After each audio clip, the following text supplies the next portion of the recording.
গোসিয়া কমিটির ভাইয়ের আপনারা দেখেছেন কিনা আমি জানি না, তারা কিন্তু সবুজ ইউনিফর্ম পরে গোসিয়া কমিটির নামটা বুকে নিয়ে আওলাদ রসুলের তাজিম মোহাব্বত তকরিম মাথায় নিয়ে তারা দাঁড়িয়ে গেছে।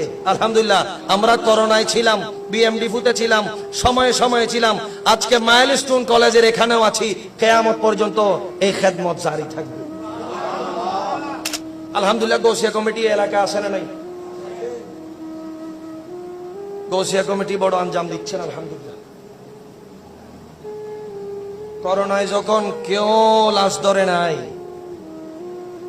বাফে ফুতের লাশ ছই নাই, ফুতে বাফের লাশ ধরে নাই, যেই জামাই সারা বছর ইনকাম করে খাওয়াইলো ওই জামাইয়ের লাশ বাহির থেকে বাহিরে বিদায় করেছে, বউয়ে নজরও দেয় নাই।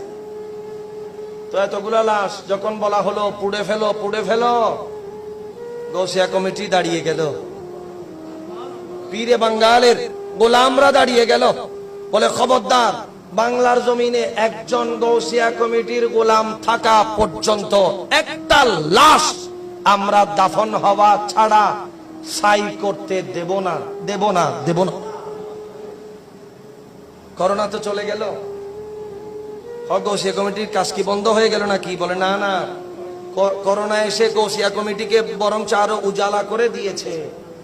ওই সীতাকুণ্ডের বিএমডিফুতে যখন আগুন ধরে গেল, সবাই জানের বই এদিক সেদিক যায়, আর গোসিয়া কমিটি বলে আগে আমারে ঢুকাই দাও, বাঁচলে আমি বাঁচবো, মরলে আমি মরবো, লাশ তুলে আনার দায়িত্ব আমার।